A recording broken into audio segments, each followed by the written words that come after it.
Hannah, I think we should make it our mission in 2021 to get JT on the podcast. Oh, yes. So for those of you who listen every episode, she's made a couple appearances. JT being our mom. Yes. Just to be clear, her name is JT. Yes. And she is maybe my favorite person to appreciate yet make fun of at the same time. Earlier today, we were playing a board game. It was a musical-based board game where you had to say lyrics and basically you're trying to guess artists. And my mom rapped Palm Sweaty, Mom Spaghetti for Eminem. And it was maybe one of the greatest moments of my life. She said before she did it, I don't know if this is the right artist. And then she, I think, thought she had to hum it because all of a sudden she went, Palm Sweaty, Mom Spaghetti. She also, her word to distinguish Ed Sheeran was ginger. She just said ginger. And we got it. We did get Ed Sheeran, so she did a good job. But there are so many interactions between her and us that are amazing. I just think of, there's so many, but my mom is definitely where I get my word flubbing from. She one time said that she had gotten Kegel hot dogs. The Kogel, the brand of hot dogs. She said, I got the Kegel hot dogs. And me and Hannah just looked at each other in shock. And we immediately started laughing because generally I can hold it in pretty well. She says things like that a lot where I'm just like, what? Like, she one time said, oh yeah, she was visiting a friend and she was like, yeah, they have hookah. And I was like, you're doing hookah? She's like, yeah, hookah TV. It's like a smart TV. And I was like, Roku?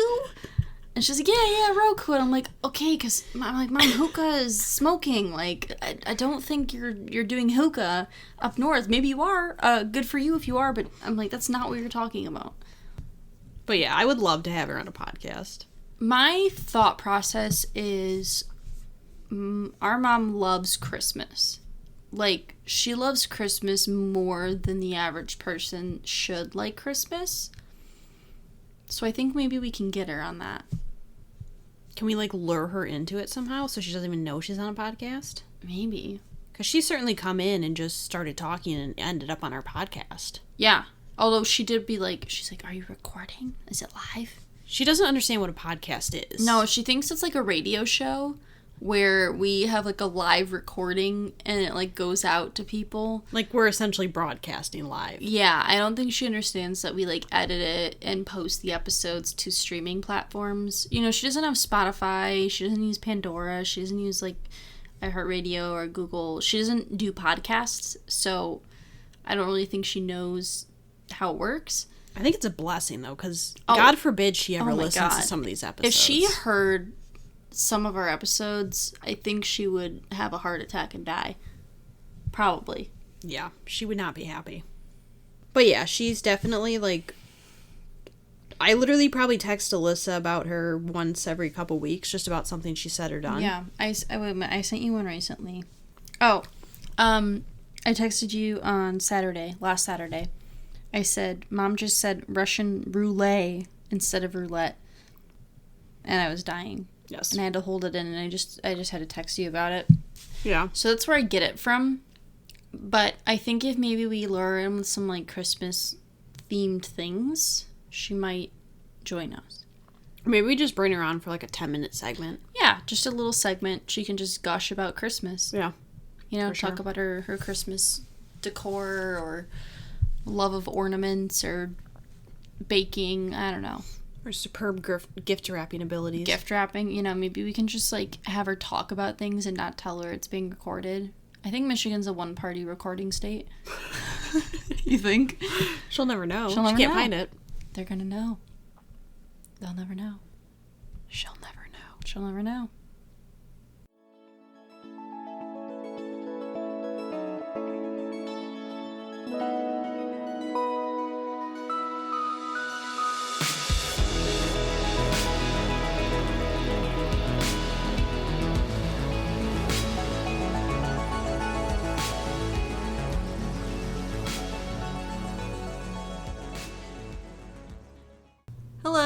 This is Research, Rank, Repeat. Did we even introduce ourselves? No, we didn't. Oh my god. No, because we just started talking. Can't believe we forgot to introduce ourselves in the first episode. Hello, this is Research, Rank, Repeat. I am one of your co-hosts. I'm ho-ho. She's a ho-host. That's ho-host Alyssa, and this is ho-host Hannah. And we're back with our part 2 discussion of the Twilight series. I can't believe we forgot to introduce ourselves in part 1. We were just so excited to get into Twilight. We were so excited. But here we are, we're back, and we'll continue on with our discussion. Alright, let's get into Eclipse. Eclipse! So, Eclipse was released in 2010. It is rated PG-13, again, and is 2 hours and 3 minutes long. So, this movie was directed by David Slade because the director from New Moon was still working on production, post-production stuff from the movie and didn't think he would have enough time, so he declined to be the director for the third movie. The screenplay, again, was by Melissa Rosenberg. So, the director had previously claimed he wouldn't go anywhere near the franchise, but then backtracked to say that it was just a joke for his comedy set. But money makes you do things you say you wouldn't do. What I want to talk about is that the role of Victoria was recast for Eclipse. The original actress who played Victoria, she begged for this part. She wrote Stephenie Meyer this letter and was like, I would love to play Victoria. She did rope training and trapeze training, and so what happened is she was filming another movie that would overlap a few days during production of Eclipse, and she did a Q&A for New Moon, and then literally the next day she found out she had gotten recast and was devastated and didn't go to the premiere for New Moon. Oh, her name was Rochelle Lefevre, and so she was replaced by Bryce Dallas Howard, who initially was offered the role of Victoria, but turned it down because she didn't think the part was big enough. So, this movie had the biggest midnight opening until Harry Potter Deathly Hallows Part 2 would come out. The score of this movie was composed by Howard Shore, who did the music for the Lord of the Rings franchise, which I thought was interesting.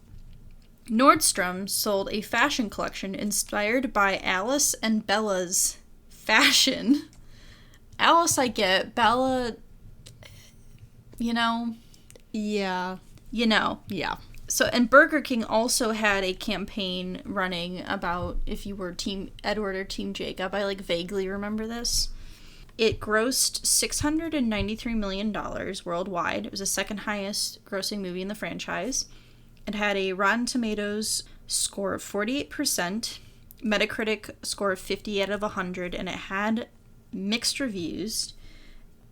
A quote from one of the reviewers said, if the first 2 movies were Get a Room, Part 3 is Get a Therapist. And lastly, I would just like to say that Nikki Reed, who plays Rosalie, said that most of her fight scenes from the end vampire fight were left out because the footage was overexposed and they couldn't reshoot. And I read a lot about her shooting those. She said that they were out in the rain and the cold night for extreme hours doing these different stunts, right? and stuff. And they did a lot of their own stunts outdoors, and so that's my background on that movie, and now I have a summary. It's the third movie and 3 times more toxic. In one of the worst overdramatic teenage love triangles in existence, will Bella choose an immortal, limp dick vampire who breaks her car to prevent her from seeing her friends and is jelly of a fucking bracelet, or the dreamy hot werewolf who guilt trips her, kisses her against her will, and broods harder than Jess from Gilmore Girls Season 4? Oh, and there's a vampire army out for blood. This is the most notes I've ever written about a single podcast topic. I have never written the word toxic in all caps that encompasses more than one line before. If there's a movie from the series I don't remember much about, it was this one. And I'm surprised because of all the stuff that happens that I forgot about. Yeah, I had forgotten about you get Rosalie's backstory, Mm-hmm. you get Jasper's backstory, and here's what's hard for me. This movie has the most toxic relationships out of any of the movies in the franchise, but I think the movie is well done. I think it's a well done movie, but it's so offset by how horrible these relationships are.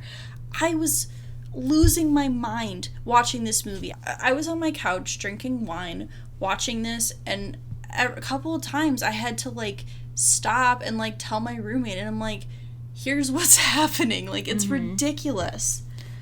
I'm so conflicted because I loved getting Jasper and Rosalie's backstories. Yeah. I absolutely loved those scenes. I loved Rosalie and Bella finally getting a moment together. Right. And I loved kind of hearing Rosalie's perspective because the first two movies, or she's not really in the second movie much, but the first movie she's kind of seen as, like, cold and, like, distant. Not to be, like, because vampires are cold. Yeah. But she's like this, like, stuck-up, bitchy girl is what she's portrayed as. And you basically learn that, like, she doesn't want Bella to have to lose her morality and to lose being a human because Rosalie says she wishes she could still be that. Yeah. And I think I agree with you. I think it's maybe one of the better done movies of the series as a whole, but it's just so hampered by the fact that it almost, like, felt like sick at times because it's just... I did too. There were so many issues. Jacob, who I thought last movie was, like, a pretty respectful guy, like, I understand that Bella's kind of playing him a little bit, you gotta also understand that if she's saying no, like, you can't kiss her against her will if she's saying no. If her response to you kissing her is punching you in the face, you're doing something wrong. Yeah. The guilt tripping, the fact that he's like, I'd rather you be dead than be a vampire. Edward breaking her car so she can't go see Jacob. That is maybe one of the most, like, fucked up That things. is one of the most controlling things I didn't remember that. I had to pause when that happened and go back and make sure I understood that, but yeah, I don't know how to feel about this movie. And when I was ranking it, I had such a hard time because I said, you know, if I'm just looking at the movie, I think it's good, but it's so dragged down by the fact that it's so damn toxic. And then the fact that Edward is jealous of a bracelet. Yeah. He is so jealous of this bracelet. Also, okay, so I have this problem with the fact that Edward is portrayed as this, like, traditional Christian values man. You know, he's from a different era, so things are done differently. And it's like there's a real weird obsession with Bella's virginity in this movie, and it continues into the next movie, where it makes me uncomfortable how many people... I mean, yeah, she has the awkward sex talk with her dad, which I actually really liked. You know, he's just like, I just want to make sure you're being safe, blah, blah, blah.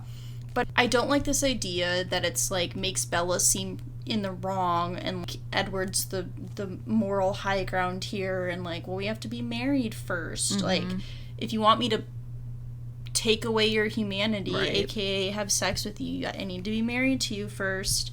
And there's nothing wrong with that. Like, people who choose to do that, there's nothing wrong with that, but it's like the undertones are there, and it just, I don't like that is what's being portrayed. Because again, this is a movie series for teenage girls. Or it was like, you know, the books and movies are for the, like, teenage girls, and I just don't like this idea that there's this really weird emphasis on, like, her virginity, and I just feel like that's outdated, and we don't need that anymore. It shouldn't be anyone's business. Yeah. I don't know. That made me uncomfortable watching it as an adult, I found. I wrote that this movie makes me hate relationships. Yeah. There's a lot more making out in this movie than any other movie. Yeah. And, I mean, again, like, Charlie... I loved him and Alice, like, chatting together, being friends. I wish we got more Charlie Alice. I love Charlie standing up when Bella graduated. Yeah. His reaction when he punches Jacob in the face. And I just love the fact that he's concerned for Bella and he notices that there's issues with the relationship and it being controlling. I like that he points that out. I also really hate this, like, damsel in distress trope. Yeah. Because then it's the conflict for why Edward and Jacob are at odds, because it's protecting Bella. Right. She has to be protected. She can't protect herself. She can't keep herself warm. She can't keep herself safe. Her idea of being the hero is stabbing herself with a knife to distract with her blood. And I'm like, I get it. But also it just, I don't know, that trope, I hate it. Yeah. Myself. There's a vampire army. It's a thing. I mean, it exists. I don't care anything about it. You know, they put more emphasis on it in the movies than they do in the books. You don't get any background before they show up, or before you know about Alice's vision that they're showing up. I guess, I never read the vignette of, like, Bree, but I guess a lot of those scenes came from there. I don't know. I have a lot of mixed feelings about this one. Yeah, it's interesting because I barely wrote anything about the last, like, 20-minute fight sequence because it's just all you can focus on. I think it's just the relationships, but I would like to say there was also a lot of really funny stuff in this movie. There was. I just want to give best humor moment for the punch. Yes. She punches him in the face, and she goes like, and just the facial expressions, and the fact that if you look, Taylor Lautner is literally laughing because they couldn't get a take without him laughing because it was so ridiculous. I think it's so funny. Yeah, let's just get into... Yep. Worst vampire moment is Edward with the truck. I'm just saying it. I would just like to say that is accurate. This is the movie I was talking about where I thought about just putting just Edward existing. What I picked, though, because I can't get over how ridiculous it is when all the vampire army emerge from the water, like, they think they're the hot shit, like they're cursed pirates from the Black Pearl. We don't need that again. It was way cooler when the skeletons were walking underwater and emerged, you know? But otherwise, Edward, just him. Yes. And my favorite line, it was kind of the way it was delivered, is when Jacob tells Charlie that he kissed Bella, and he said, I kissed Bella, then she broke her hand punching me in the face. And there's Charlie's facial expressions that whole time, too. My line, I had to pick it because it's the delivery of Bella saying, Jacob, kiss me, when she's trying to get him to stay because he's like, I'm gonna go die. And she's like, Jacob. Yeah, can we talk about that really quick? Yeah. Toxic. I don't know, because I don't know how to feel. I almost feel bad for Jacob because she's kind of playing with his emotions, but I think she's just scared that he'll go and do something stupid.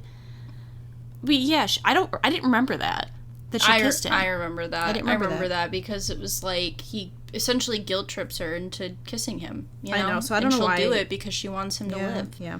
Okay, let's move on. And then he breaks all his bones, so I don't feel bad. That is true.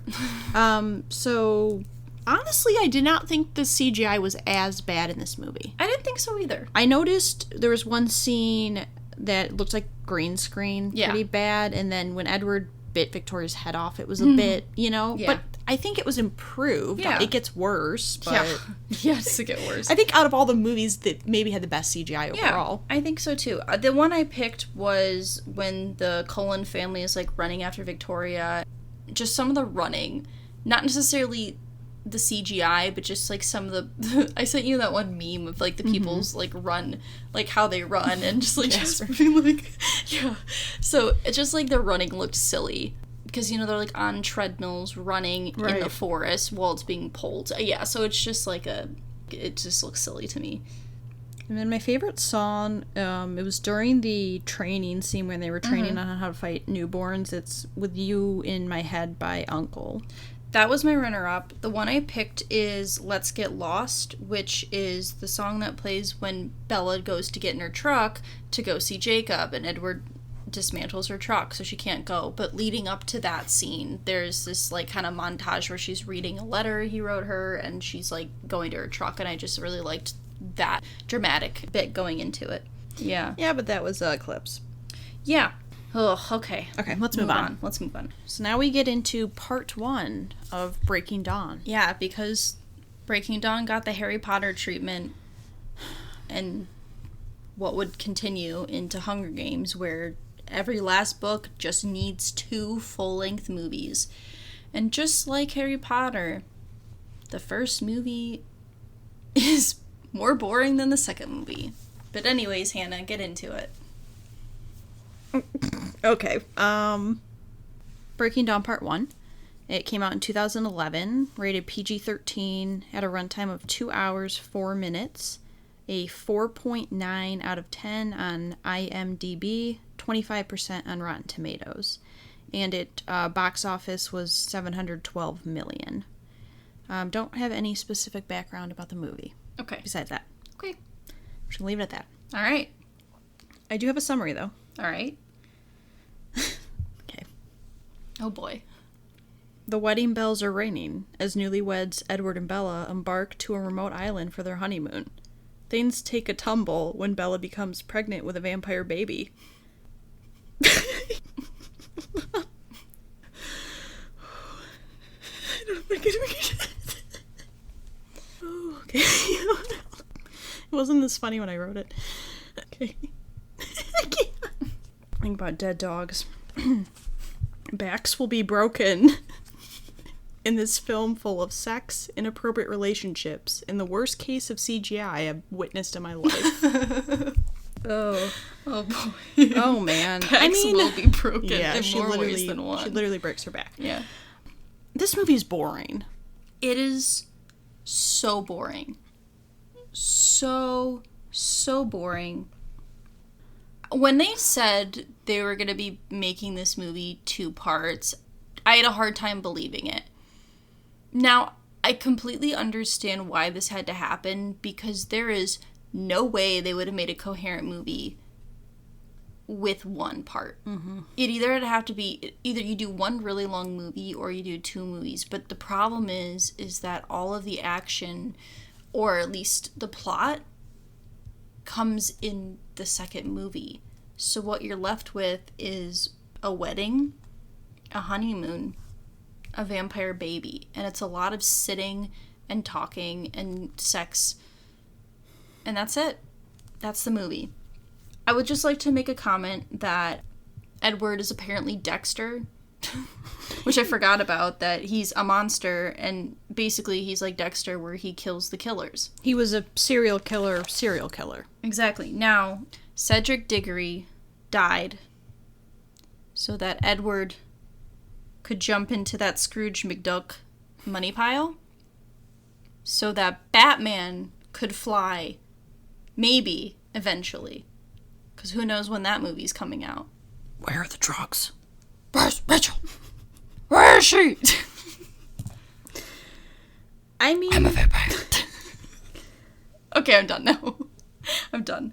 I mean, I felt in some ways Edward was a little bit less possessive. Yeah. He did let Jacob get a moment with Bella at their wedding. And then Jacob's very concerned with her virginity. And then Jacob kind of takes on the role of Edward. Yep. And tries to tell her what to do with her body, which, we don't like that.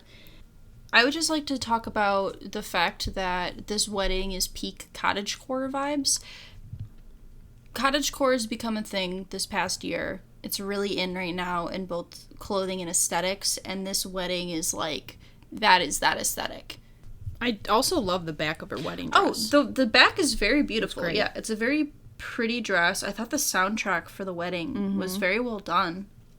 Seth is my favorite. Mm-hmm. He is just such a good boy. Yeah. I love to see Anna Kendrick get more and more snarky and sarcastic and like herself in every movie. It's great. Yeah. I like Charlie again, him getting emotional. Yeah. I don't know why everybody got a speech randomly.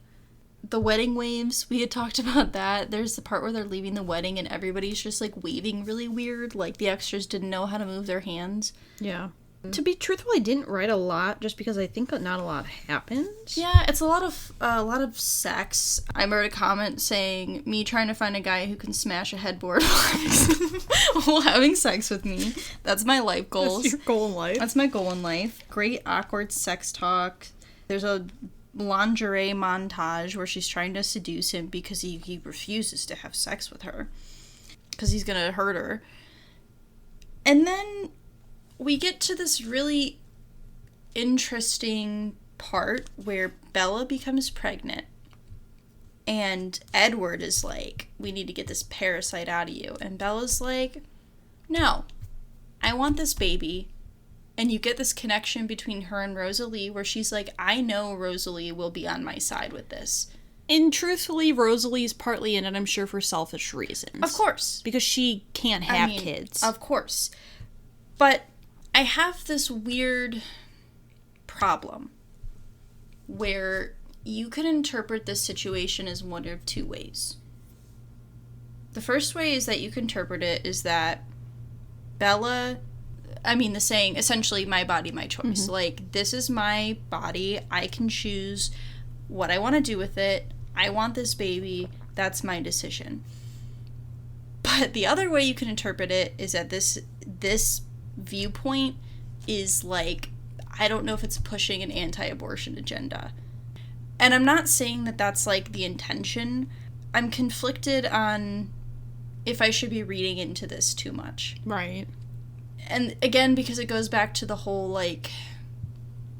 virginity, like, as an adult, I'm like, I don't know how to interpret this. I mean, it's hard because, in this case, having a baby literally might kill her. Exactly.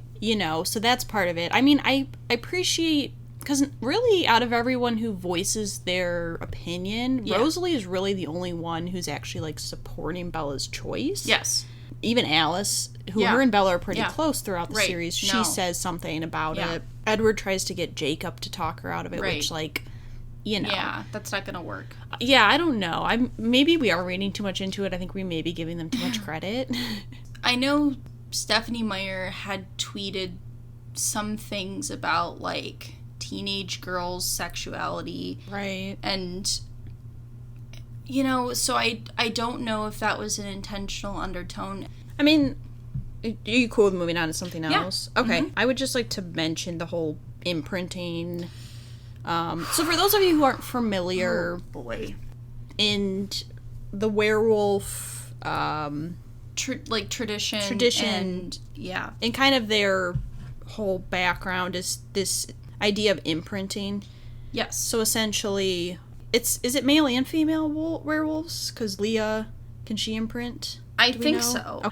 Basically, though, the descendants who are werewolves imprint on another person. And essentially, once you imprint, that's kind of like it. You're just with this person. It's like, I think what's described is it's like you become tethered to them. Like, your world revolves around this person, and you, to be honest, it's like an obsession. Right. And now, in the movie and the books, it's portrayed as this bond, this unbreakable bond.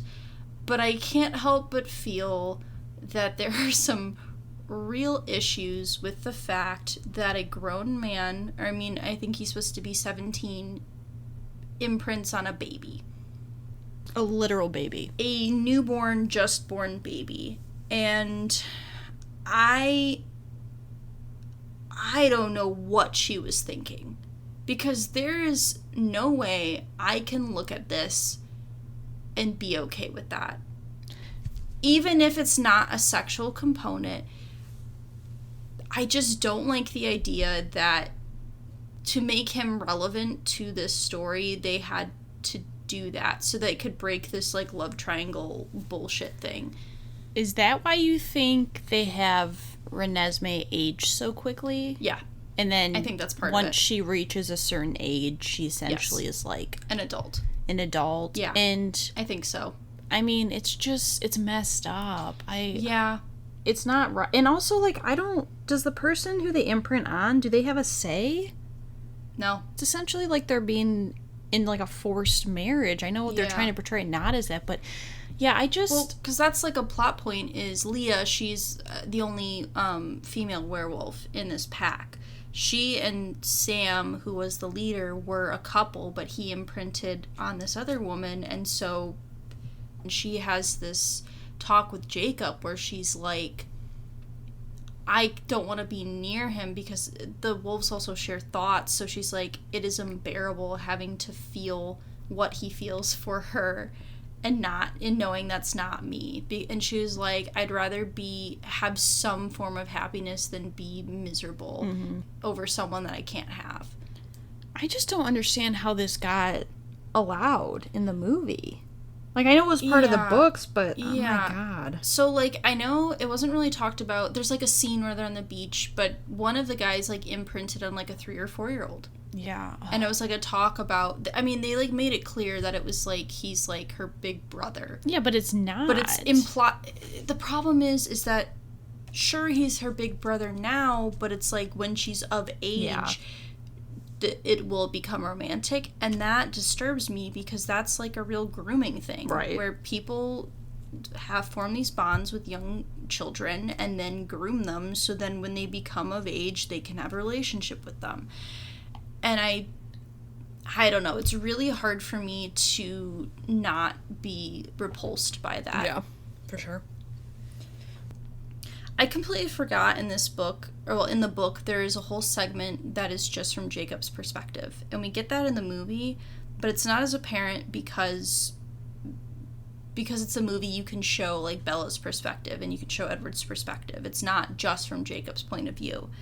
But I think it's, like, interesting that he gets a big focus before, like, her turning into a vampire bit. Right, because we never really see things from Jacob's point of view. Even in New Moon, where he's a big part of it, it's always from Bella's point of view. Right. So it's interesting to see that and get a different dynamic. But, yeah, I mean, I think the problem with this movie to me is it's just a lot of... I don't know, there's not a lot of action to it, which you don't necessarily always need action, but it's just... There's not much there. Yeah. I mean, she literally breaks her back. It was... It's a scene. Yeah. It's a pile driver. And then Edward literally bites the baby out of her. Yes, comes he does. up looking like he's just eating a bowl of Chef Boyardee. Ravioli. He had a sloppy Joe. Yeah. And then we watch Jacob try to give CPR to Bella. The baby names. EJ. My initials EJ, I said stands for ejaculate incarnate. That's what I came up with. And then Renesmee is... It's just so bad. And I'm sorry, like, I'm sure babies have that name. I'm sure there are people who were born around this time period this was coming out, and I'm sure there are young girls who are probably about 10 or 11 who have the name Renesmee. And I'm sorry you have such a shitty name. God. I don't know what to tell you. It's horrible. Oh, it's so bad. Ugh. I hate it. Anyway, let's move on. Okay. The CGI, it's the baby. The baby CGI, I had forgotten how horrible the face is. And it's so bad. I don't understand. The worst CGI I'd ever seen before this is in Princess Diaries 2, where they have the airport and it looks like SimCity. Like, it's so fake CGI. My pick would be the aliens from Scooby-Doo. Oh, yeah. It's pretty bad. Or the backflip from Confessions of a Teenage Drama Queen. But anyways, bad as well. It's so bad. The face is horrible. Well, the fact that it goes from literally Edward holding this bloody baby right out of Bella to 5 minutes later, Rosalie holding it, and it's a completely different looking baby. The face, it was so bad. It's appalling. Yeah. I was disturbed. There was no contest. It's absolutely the worst CGI of the entire movie. Yes. I changed worst vamp moment to worst werewolf moment. Okay. And it was when all the werewolves were talking in their wolf voices. Oh, yeah. On the beach. Yeah, it was bad. When they're talking about killing Bella. Yeah, and it was just very not great. My worst vampire moment is when Edward bites through her body to get to a baby and comes out with a bloody mouth. Yes. It's pretty bad. Can't forget that. My favorite line was during the wedding. Anna Kendrick is looking at the cake, and she said something about, like, I would have thought they would have had a bigger cake, and it's like a 20-tier cake. I just love her sarcastic comments. So mine is also from the wedding. It's Charlie, and he's giving a speech, and he's like, I'm a cop. I know things, like how to hunt someone down someone to the ends of the earth. And I was like, gives me real Miss Congeniality vibes. I would take them out. I would make them suffer so much they wish they were never born. And if they ran, I'd hunt them down. I would kill them. It gave me a real Miss Congeniality vibes, and I just liked it, so. Yeah. Saul and I went with Flightless Bird, American Mouth by Iron and Wines, which we talked about already, but it plays during the wedding scene. Yeah, they do there's a different version for the wedding, and I thought it was really well done. Mm-hmm. I really liked it. I picked that as well. Okay. Round 2! Oh god, Breaking Dawn Part 2. So we have the second movie of the last book. It's released in 2012, PG-13, and apparently I did not write down the runtime, but I'm not going to look it up, so... Almost the same as... About 2 hours? Yeah, about 2 hours. Okay. I think maybe a little bit under. Okay, that's fine. It doesn't matter. We don't need it's irrelevant. The movie grossed $830 million, which was the highest grossing movie in the franchise. So, interesting enough, as we've learned from recasting Victoria, there were some ongoing negotiations for some of the actors for between Part 1 and Part 2. There were some actors who weren't confirmed to be in the second part of the movie. Summit had, quote, would not have minded recasting roles. I know Alice, and specifically Alice and Emmett's actors, they were under negotiations for, like, contract disputes. And eventually they were able to get everyone on board and figured out how to resolve those issues. They considered filming the movie in 3D to differentiate after Bella's post-vampire, rebirth, but that was thankfully decided against. I don't think I've ever been so glad for a movie not to be shot in 3D. So it received mixed reviews, but it was more favorable than the first part. It had a 49% on Rotten Tomatoes, a 52 out of 100 on Metacritic, and most of the praise to the acting went to Michael Sheen, who plays Aro, which we haven't talked about him yet, but I love him. From the Volturi. From the Volturi. He's great. We didn't even talk about the Volturi, but who really cares? We'll talk about him in this one. And Lee Pace, who played Garrett, who is the American, soldier vampire, who had, the relationship with one of the blonde Alaskan cousins. Yeah. Yep. And so, the last thing I'd like to note is that in 2017, the CEO of Lionsgate stated that they had interest in creating spin-offs made for the saga, and that they would present, they were on the writing table. But I have not heard anything about any of these spin-offs, and I hope to God they just let it be. Let it be. Let it be. Let it be. Whisper words of wisdom. Yeah. Let it be. Use his wisdom. Take your cash grab. You got boatloads of money. Scrooge McDuck money. You're good. Okay. Now it's time for a summary. Boring Bella died, so Kristen Stewart could actually have good vampire acting scenes. She's immortal, with her immortal husband, her half-immortal baby, and her baby's werewolf, not technically a pedophile, but maybe Stephanie Meyer should have rethought the imprinting subplot, friend. It's the perfect life, until Shannon got sick of the island from Lost and decided to snitch to the Volturi. It's going to be an all-out vampire war, with way too many characters and way too little screen time. Except spoilers, there's no conflict. I would just like to say that I think this is Kristen Stewart's strongest movie. I agree. There was a lot of critics really thought that the role suited her really well. She was able to do a lot more with this different personality. Not necessarily personality, because she's pretty similar to a role, but she's a lot more confident, and I think one of the reviewers was more feral, and it just worked well. She did good in the role, and I agree. I think it really suited her, and I'm glad she got to get some good content to work with, because she hadn't for any of the previous movies. Yeah.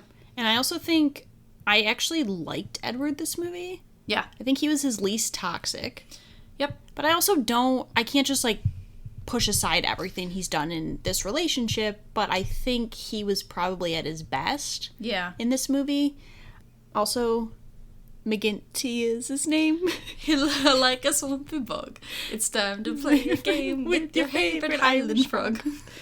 Troy McGinty from Max Keeple's Big Move made an appearance. Google's is gonna get me. He's also in Shameless. He is the husband of the redhead son. But yeah. I agree. There was too many characters. The problem is when you have a book, you can have all of these characters and you can flesh them out enough that you remember who everyone is and everyone has a personality and a presence. But the problem is when you have a movie where you don't have time to do that, you get to pick like 2 or 3, which is why we got an emphasis on the Garrett. Mm-hmm. We got a big emphasis on him.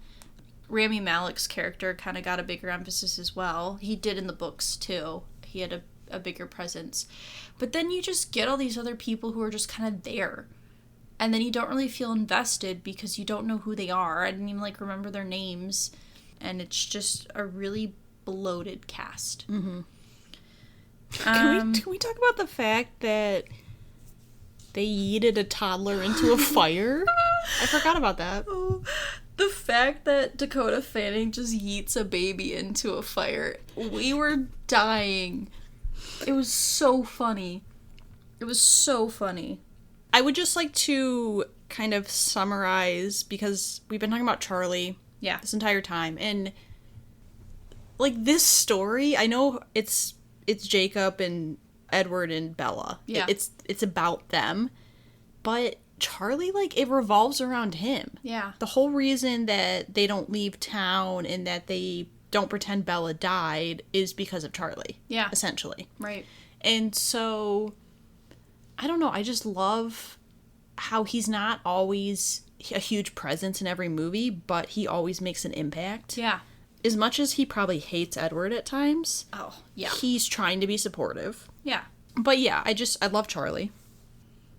I really liked Aro in this movie. Mm-hmm. I really liked the character, the actor, Michael Sheen. Mm-hmm. And then there was Wesley.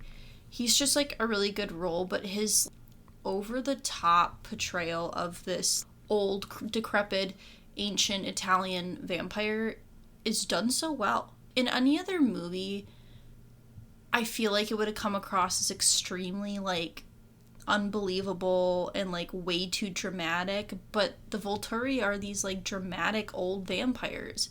They love theatrics. It's, like, a big part of their identity. Mm-hmm. He, like, loves collecting oddities. Like, the main thing is he wants Alice because she has visions and powers and stuff like that, and I just really like him in this movie. It's very exposition heavy. There's a lot of voiceover. Mm-hmm.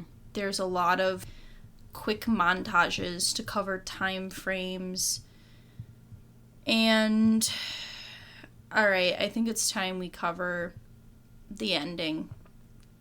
When I saw this for the first time in theaters, I saw it with my friends before I saw it with you and Tara. Mm-hmm. I was not aware of the fact that this is how they were going to approach the end. Because like you said, the ending of the book was very much like blah. Yeah. And so I remember watching it in theaters, and when Carlisle, when he gets like decapitated, like people were like, like shocked. Yeah. And like when everything went down, and then when you find out that that was just a vision, none of that actually happened, it was the future. So I thought that they were going to do that. Mm-hmm. I remember having discussions with friends because when I read Breaking Dawn and I got to this point where we're assembling armies and we're getting ready and it's going to be an all-out war, and the fact that we get 20 pages, it's like 20 plus pages of them, Volturi arriving, Alice shows up, they're like, hey, look, here's another half vampire, half human baby. And the only person who dies is Irina, who's the person who reported this immortal child to the Volturi. And then they're just like, yeah, okay, I guess we'll leave now. And then it's just like, happily ever after, nobody loses anything. The stakes felt pointless. Mm-hmm. You have this massive book. It's the biggest book in the series. You have all this build-up, and it felt like such wasted potential. That was what ruined this for me. The fact that there was this build-up and this anticipation. Imagine if in the last book of the Hunger Games, we get this troop, who goes into the Capitol. Let's say They make it all the way and beat President Snow and nobody dies. There's no stakes, there's no consequences, there's no loss. How horrible that would have been. Mm-hmm. If we don't lose Finnick, we don't lose Primrose, we don't, get all this, like, loss and death. And it's just, I understand you don't need to, like, kill all of your characters for an effective story. But the problem is, you can't do that in a movie. You can't have this movie with no climax. Mm-hmm. And so I remember talking with a friend of mine, I'm like, they have to have a fight scene, because if they don't, like, people are gonna hate this movie. There's lots of people who watch these movies without having read the books, and you can't do that in a blockbuster movie. In ways, I'm glad that they did it, but then I'm also disappointed, because I'm like, this is what we could have gotten. We could have had this go down. It just feels disingenuous in a way, I guess. I'm glad we got it, though, because otherwise it would have been so boring. But I think part of the problem is it's believable until it's not. yeah. And that I would have believed had they had Carlisle die, like, I would have believed it. But then when all these people start to die, that's when it becomes like, okay, I don't think they would actually kill that many people. Yeah. And so I don't know if there's a way to go about it, maybe not having as many main people die, because that's what makes it a bit not believable for me when you're in the middle of watching it. But I agree. I mean, if you end the movie the way the book ends, that's horrible. Yeah, it's not a good movie. No. And I think part 2 is better than part 1. It's more interesting, agree. It's more engaging, even though it's not the most interesting of the movies. I think it's a step up, but I think if you don't have that ending, it's not that much better than part 1. No, honestly, I think it would be worse, because, right. Again, you have this climactic build-up to nothing. Right. I mean, there were things I liked. Yeah. I liked the scene when they're working on Bella's projection of her shield, yes. and they're doing the zapping, and Edward just looks at Bella. His looks where she's like, I'm gonna go to full percentage, and he's just like, come on, like, please. But I also, I missed having Alice. She's gone most of the movie. I think some characters are at their best. Like I mentioned, I think Kristen Stewart's really strong. I think Edward as a character is better. Jacob's, I can't really look past the imprinting thing. But certain characters are definitely at their best. But the problem is, you know what I don't like? What? Is that a lot of these characters that you've kind of watched throughout don't really get much time and don't get really like a wrapped up ending, because I think there's so many other characters brought in. We don't get to see a lot of like the main Cullen family, minus Edward and Bella. And I mean, you get a little bit of other characters. Yeah, a little bit. Yeah. And not that we need that necessarily, but it's one of those things like TV shows do, where you bring in too many new characters and the old ones kind of get left behind. Right. We talked about it with Cora and stuff like that. But yeah, I don't know. I mean, it's in terms of like an ending of a franchise, like I don't think it's that strong when I think about other things that have shows and franchises that have ended. No. I would agree with that. I don't think it's necessarily that strong. Twilight, it gets compared a lot to, at least in terms of like big budget franchises. The two are Harry Potter and Hunger Games. Yep. I've already talked about Hunger Games, but Harry Potter's the same thing. You get this all-out war at the Battle of Hogwarts, and you lose people. Mm-hmm. You lose Fred, like Lupin, Tonks, like his classmates are dying. Yeah. People are losing their lives over this fight. And this is the same thing. You have this large mass group of people all forming together to fight Voldemort. Like, we did make a comment about how RO was like Voldemort laughing. Mm-hmm. The over-the-top dramatic bit. But imagine you get to this Battle of Hogwarts and Harry just kills Voldemort, and then that's how it ends. And there's no stakes. Yeah. I don't know. I had like a awakening where I was just like, oh, this is bad. Right. When I was reading the book, and the movie's kind of the same way. Yeah. You ready to move into? I'm ready. Okay. CGI, I mean, the baby's still horrible. The baby is still horrible. I think that was maybe my least favorite still. I would agree. I think worst vampire moment. Although I did love Aro, there was when he met Renesmee, there was like this really creepy moment where he was like looking at her weird, and I was like, I don't like this. So I picked, the worst best vampire moment is Jane yeeting a baby into a fire. Dakota Fanning just like tossing a rag doll into a fire was, I mean, it was so bad it was good. So that's my worst vampire moment. My favorite line is they have like a Christmas scene, and they give Charlie like a fishing trip and all this, and he's like, I can't remember what he's saying. Do you have it? Okay. Yeah. He says, "You two trying to get rid of me?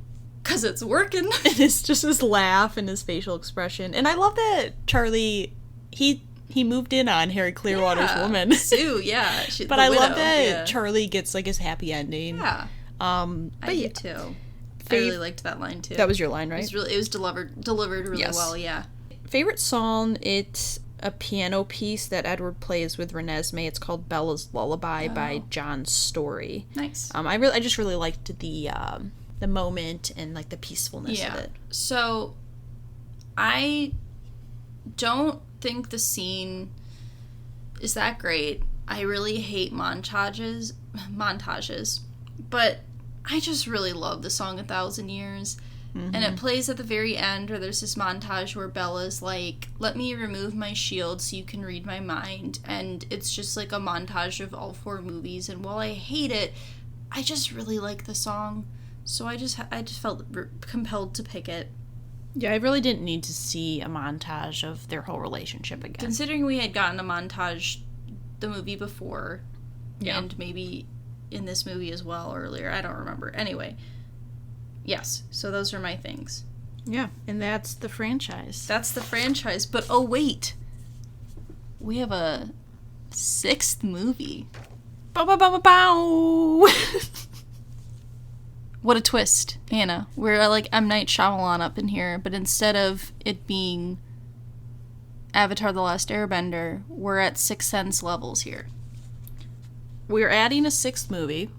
You know, we really lost a lot of our spirit and our souls to watching all 5 of these movies that we said we need something light, something fun, kind of funny. Vampires suck. I'm gonna guess that a lot of people might not be familiar with this. I think so too. Now, the first time I saw Vampires Suck is at a friend's house. It was rented at Blockbuster. Were you with me the first time I watched it? I don't know. I don't remember exactly how we found it or how we saw it, but it's essentially along the same vein of Scary Movie, where it's a spoof movie of Twilight. It's a parody. Yes. So, I have a little background. Okay. So it came out in 2010. So it came out after New Moon. After New Moon. So it only really details the first 2 movies. The first 2 movies. It's PG-13. It's an hour and 25 minutes. It has a 4% on Rotten Tomatoes and a 3.4 out of 10 on IMDb. So the directors are Jason Friedberg and Aaron Seltzer, something like that. He created Hard Seltzer? Maybe.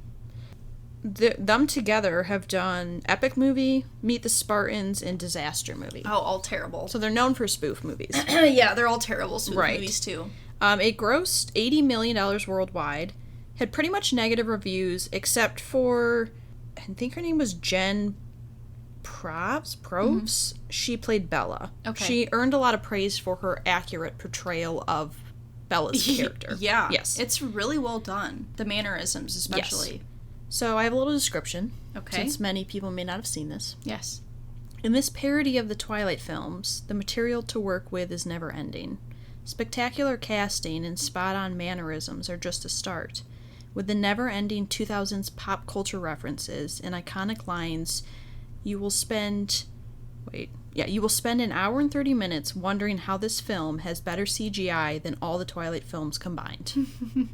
It's such a low-budget film, but the CGI was not bad. The CGI is, not that bad. I mean, this movie essentially is, for viewers who love to poke fun at this film franchise, it's like a dream come true. Yeah. Because they're agreeing with us and poking fun at the things that we've said about this. Yeah, there's a couple scenes that I could not take seriously when we were watching Twilight because I could only think of the Vampire Suck version. There's a scene when Bella arrives where she has this tiny little cactus in her hand, and in this movie, she, like, gets out of her car with this, like, 3-foot cactus, this humongous cactus.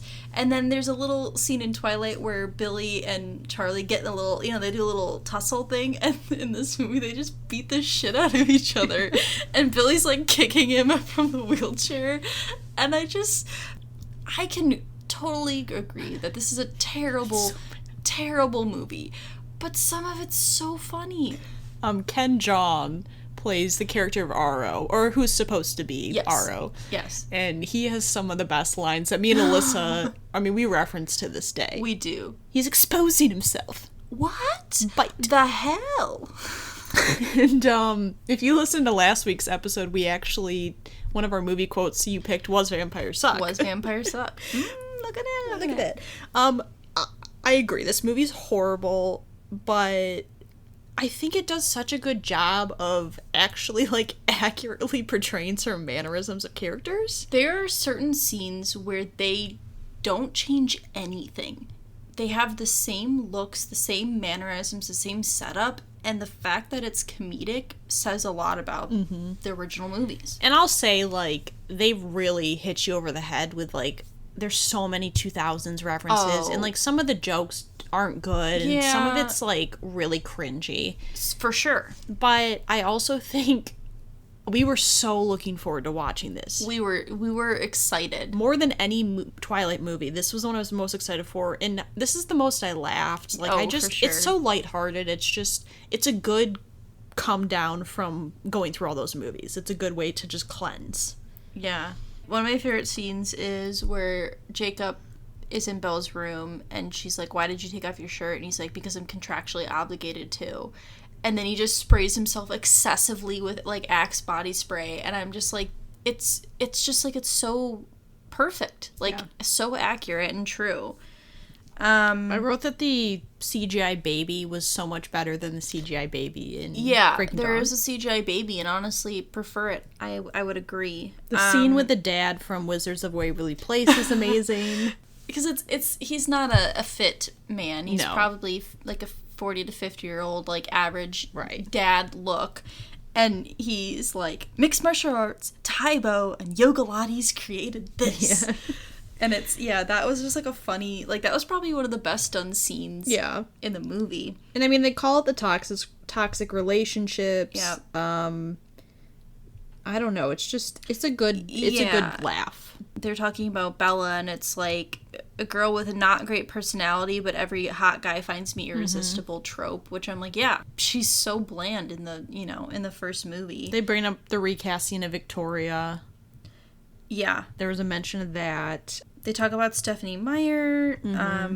They talk about there's, like, a part where a bunch of teenage girls are beating each other up because it's, like, Team Jacob versus Team Edward.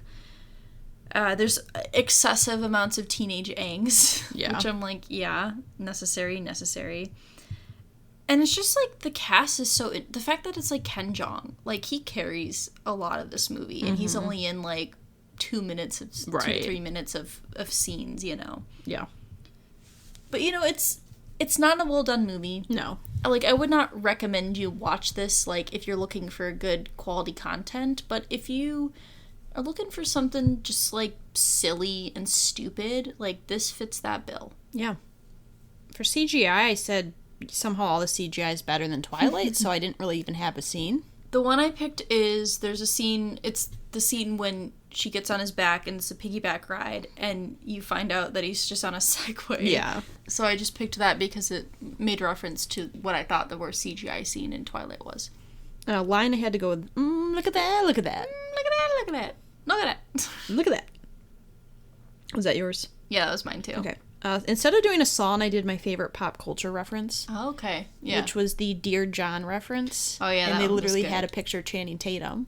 And now that I know that he actually auditioned for a role, is kind of funny. Yeah, I don't know. There wasn't, like, a lot of real music in this movie. There was, like, a part where they're doing the hustle And, like, Bella's dad shows up and they're, like, dancing, like, while holding her. And I was like, I guess that, or, like, the Raining Men. It's Raining Men's good, yeah. It's good as well, so, yeah. Instead of doing worst vampire, I did MVP as Ken Jeong. Ken Jeong is the MVP. King. My worst vampire moment is when James, or I think he had a different name in this movie, but he loses his fangs in her arm, and he's just like, yeah. Like, he has no teeth, and he has to, like, go back to get the teeth. So I said that's the worst vampire moment. Okay, let us rank. Yeah, oh my god, we're finally here. I did find it a lot harder to rank bad movies as opposed to good movies. Same. Yeah. Same. All right. I'll start. So you can start if you want. Number 6 is Breaking Dawn Part 1. I think that it's a boring film. I think there's so much random stuff going on. The stories with Jacob and with Edward and Bella don't blend. And I don't like any of the romantic stuff. Not enough Charlie. A lot of people's acting I thought got worse, and it was just bad. Yeah, I also put Breaking Dawn Part 1 as my worst movie, number 6. I agree. It's excessively boring. There's not anything captivating. It's just not fun. Like, some of the early movies that were bad, they at least were fun, and there were things that I could take from it and, like, laugh at or just, like, have fun with, and this was not one of them. Yeah. Number 5, I went with Breaking Dawn Part 2. I don't really know how to feel about it. I do think it's better than Part 1, but I also think it's boring again. There's really no... The action is not even real, and I would have liked to see more death. Yeah, I agree. I put Breaking Dawn Part 2 as number 5. It's definitely better than the first part, but it also just suffers a lot from being somehow too bloated. The fact that they made 2 movies for one book and still managed to make this second part feel rushed and like too many characters and too much exposition is... It's hard to like the movie because of that. Right. Number 4, I went with Eclipse. I'm very torn on this one because I loved Rosalie, I loved Jasper backstory, but it's just, I can't deal with, I just feel ill in the pit of my stomach in some of these scenes. I think it is kind of long. Like, I remember getting halfway through and I'm like, oh, I still got like an hour and a half. There's just too much toxic stuff going on, and I just think, because I think the story is one of the strongest, but it pulls it all down. So for number 4, I put Vampires Suck. As funny and as stupid as it is not a good movie. There's a lot wrong with it. If I'm looking objectively at movies, I was like, I can't rank it any higher than 4. So it just goes there. Yeah. Number 3, I put Vampires Suck. The only reason I put it above Eclipse is just the sheer enjoyment factor I have from watching it. I agree with you. It's not a good film. But the fact that I was so looking forward to watching it, and it's the most I've laughed at any of these movies, I think is why I put it above. So for number 3, I put Twilight. I think that Twilight is the worst acted of any of the movies. It's just, there are so many things that are so over the top, angst-wise, direction-wise, and it's so bad you can make fun of it, and there are things that I laughed at, and I think as a movie it doesn't necessarily like work super great though, which is why I put it 3rd. Yeah, I have Twilight as number 2. I agree. I think the acting's pretty bad. The CGI is pretty bad. It's a lot of fun to watch, though, in the fact that you can make fun of it, and the fact that I think it's one of the most rewatchable movies. Mm-hmm. It does feel very low budget, like very like independent film almost, which is not always bad, but I think also this story suffers a little bit as well, and like a clear story, like it just feels incomplete. Yeah. So for number 2, I have Eclipse, and I would agree with you that it's hard to overlook the relationship stuff because there are so many problems that make that not enjoyable, but of all of the movies in this franchise, this is the one that feels most like a movie. If you were gonna just watch Eclipse with no knowledge of the other movies, like, the structure works really well, the pacing's really good, there's action, like the climax is good as well, because in the books we didn't get to see any of like the vampire fight because we had Bella's perspective, so like getting to have that in the movie was nice. But again, it is so toxic. And it's so hard to watch. But I was very engaged watching this movie. So number 1's New Moon. I think it's always been my favorite movie. I think, to me, it feels really complete as a story. I think it's the lack of Edward is nice. I think that's part of the reason I enjoy it. I like Bella and Jacob's chemistry. I think out of all the movies, this is the one where they have the strongest chemistry. I think it's a big step up from the first movie, which probably pushes it up in my head. As a whole movie, like, it does feel like a complete movie to me. Yeah, I agree. I put New Moon as number 1. Some of it's probably biased because New Moon was my favorite book. And I agree. I think it's a huge step up from the first movie.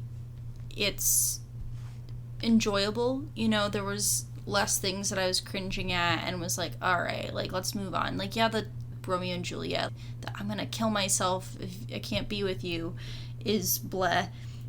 But yeah, the chemistry between Bella and Jacob is really well done. I like, again, the lack of Edward, I think, definitely helps a lot.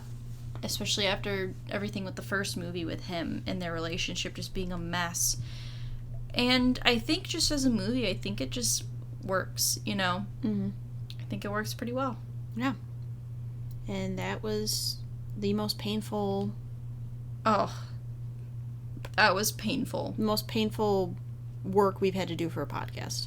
Yeah. I mean, the White Claw one was hard because the amount of bubbling... seltzer. What's the word I'm looking carbonation. for? Carbonation. The amount of carbonation that was in my stomach was so painful. That one hurt a lot. Physically hurt. This one was... Mental. Emotionally.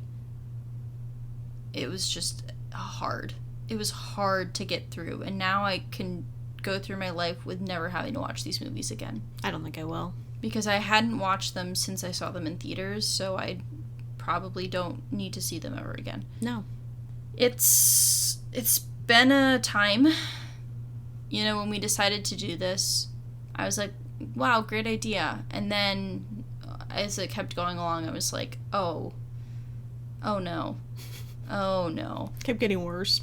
Just to go over the ranking again, starting from number 6, I have Breaking Dawn Part 1, Breaking Dawn Part 2, Vampires Suck, Twilight, Eclipse, and then number 1 I have New Moon. And I have Breaking Dawn Part 1, Breaking Dawn Part 2, Eclipse, Vampires Suck, Twilight, and New Moon. Yeah, that is Twilight. That is Twilight. Oh, I'm dead inside. Are going to switch it up next week. We are. This really sucked my soul out. Yeah. Just like Edward sucked the blood out of Bella. Just like Edward wishes Bella would have sucked his dick. She probably did in part 1. Bella's a modest woman. You think she's doing that? Oh, man. But anyways, we, I'm tired. If you'd like to let us know your worst Twilight experience, your least favorite Twilight movie, you can send us an email, hit us up on Twitter, Instagram. I'd just like to say a quick fuck you to Audrey for introducing this series to me. And fuck you to Tara for suggesting we do this. Yeah, just a real F you. Middle fingers up. Middle fingers up. Put him hands high. Yes. Wave it in his face. Tell him, boy, bye. That's what I say to Edward. Boy, bye. Thanks for listening. Bye. Bye. We would like to thank Joseph McDade for our intro music. He provides free music available for all kinds of creative use. The song that we used is called Sunrise Expedition, and you can find it and his other music on his website, josephmcdade.com. If you would like to reach us, you can email us at r3podcasts@gmail.com. That's R, the number 3, podcasts@gmail.com. Or you can find us on Instagram by searching Research Rank Repeat.